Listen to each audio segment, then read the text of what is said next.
ప్రజాప్రతినిధి న్యూస్ కి స్వాగతం.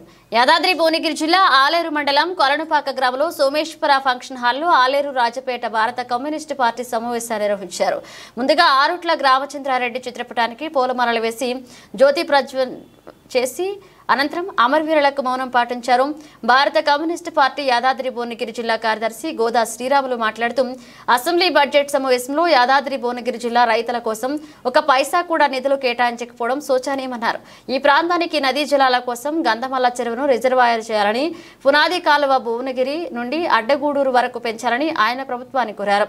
రానున్న స్థానిక ఎన్నికల్లో భారత కమ్యూనిస్టు పార్టీ నుండి సర్పంచులుగా, వార్డు మెంబర్లుగా, ఎంపీటీసీలు, జడ్పీటీసీలు ఎదగాలని ఆయన పిలుపునిచ్చారు. ఈ కార్యక్రమంలో సుశీలాదేవి, వెంకటేష్, రవి, ప్రవీణ్, కనకయ్య, లింగం రాజయ్య పాల్గొన్నారు.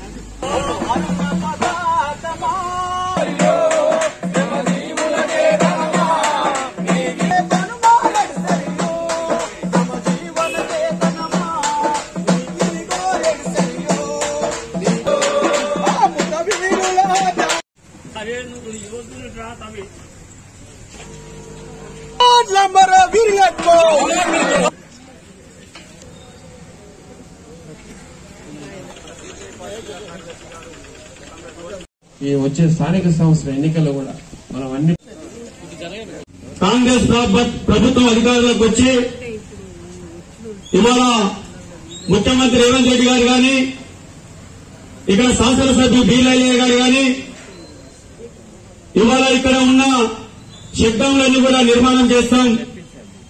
వరదలు వస్తే, వర్షాలు వస్తే కొలంపాక ప్రజలు ఆలేరుకు రావాలన్నా, ఆలేరు పట్టణ ప్రజలు కొలంపాక రావాలన్నా, ఈ ప్రాంతం పోవాలన్నా చాలా ఇబ్బంది ఉంది. ఇక్కడ వాగులు వంపులు వచ్చిన పార్టీలు ఇబ్బంది పడతా ఉంది. దాన్ని మరమ్మతు చేయాలని అనేక పార్టీ నాయకులకు చెప్పినా అది పట్టించుకోవడం లేదు. ఇప్పటికీ ప్రభుత్వం ఆలోచన చేయాలి.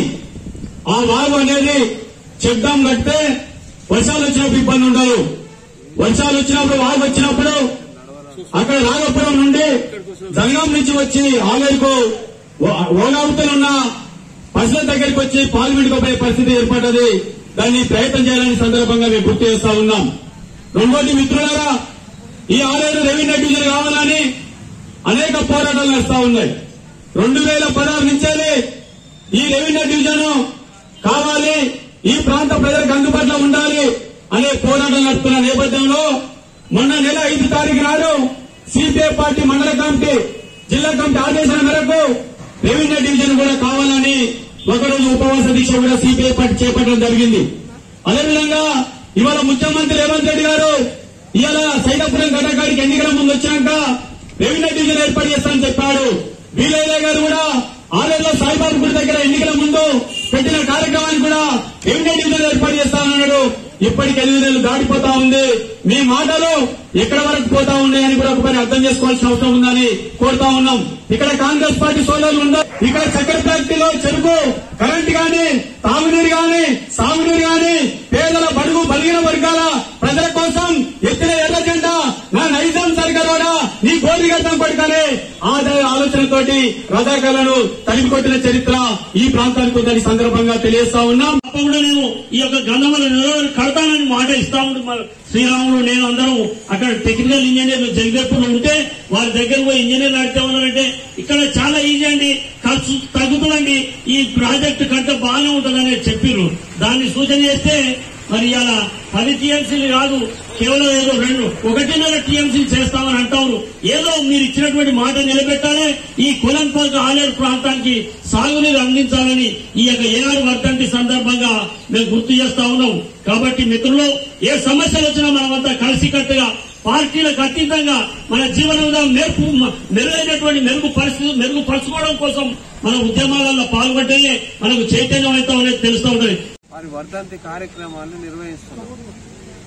ఈ వర్ధంతి కార్యక్రమాన్ని ఉద్దేశించి విషయం ఏదైతుందో ప్రజలకు ఇప్పుడున్న తరానికి ఆరుట్ల దంపతులు ఆరుట్ల రామచంద్రారెడ్డి గారి యొక్క తెలంగాణ సాయుధ పోరాటంలో పాల్గొన్నటువంటి ప్రముఖ నాయకులు ఆనాడు జమీందారికి వ్యతిరేకంగా భూస్వాములకు వ్యతిరేకంగా నిజాం ప్రభుత్వానికి వ్యతిరేకంగా వాళ్ళు అనుసరించినటువంటి ఒక దుర్మార్గమైనటువంటి పాలనకు వ్యతిరేకంగా ఆనాడు కమ్యూనిస్టు పార్టీ ఆరుట్ల రామచంద్రారెడ్డి గారు ఈ ప్రాంతానికి కమలాదేవి గారు ఈ ప్రాంతానికి నాయకత్వం వహించారు. ఈ నాయకత్వం వహించడం అంటే అది చిన్న విషయం కాదు. ఆనాడు ఈ సౌకర్యాలు ఈ ఫోన్లు కానీ కాళ్ళు కానీ లేకపోతే కమ్యూనికేషన్స్ మనకు సరైనటువంటి అందుబాటులో లేదు.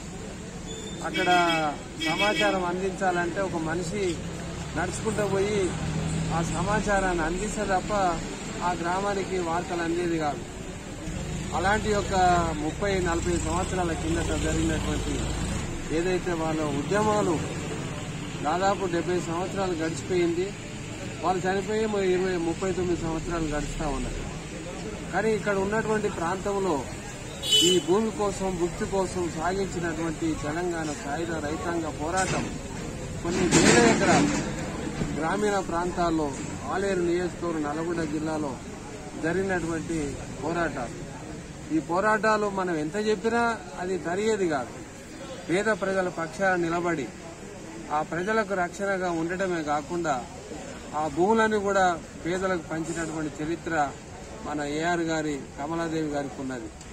కాబట్టి రాష్ట్ర ప్రభుత్వాలు కూడా తెలంగాణ సాయుధ పోరాటాన్ని గత ప్రభుత్వాలు కేసీఆర్ గారు ఆయన 10 సంవత్సరాలు ఆ ప్రభుత్వంలో ఉన్నా గానీ తెలంగాణ సాయుధ పోరాటాన్ని ఆయన గుర్తించే విధంగా ఆ ప్రభుత్వం చర్యలు తీసుకోలేదు.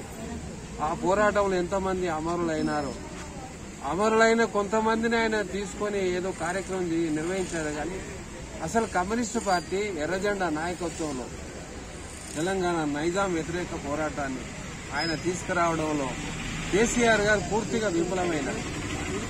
కమ్యూనిస్టు పార్టీ ప్రతి సంవత్సరం కూడా తెలంగాణ వార్షికోత్సవాలు జరిగితే కనీసం ఆయన సహకరించే విధంగా గాని ఆయన ప్రకటించే విధంగా గాని ఆయన చేసే పరిస్థితి లేకుండా కేసీఆర్ గారు ఏదైతే అమరవీరులు తెలంగాణ సాయుధ పోరాటంలో పాల్గొన్న ఉద్దేశాన్ని ప్రతిబింబించే విధంగా ఏదైతుందో అక్కడ ఆ ప్రభుత్వాలు చేయలేకపోయింది.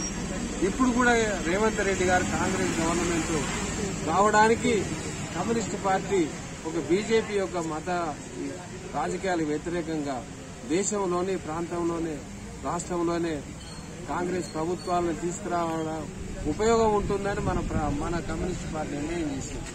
కానీ ఆ నిర్ణయాన్ని ఏదైతే ఉందో మనకు ఉండబడినటువంటి ఓట్లు కానీ లేకపోతే ప్రభుత్వాన్ని మార్చే దాంట్లో ఒక ప్రధానమైన పాత్ర వహించి ఈ రాష్ట్రంలో కాంగ్రెస్ గవర్నమెంట్ రావడానికి మనం కమ్యూనిస్ట్ పార్టీ సహకరించింది. మనం ఎందుకు చెప్తున్నామంటే ఏ ఉద్దేశంతో అయితే తెలంగాణ సాయుధ పోరాటం నడిపినారో మన వాళ్ళు రేవంత్ రెడ్డి గారు ఇప్పుడు ఈ ప్రభుత్వం గుర్తించాల్సిన అవసరం ఉన్నది.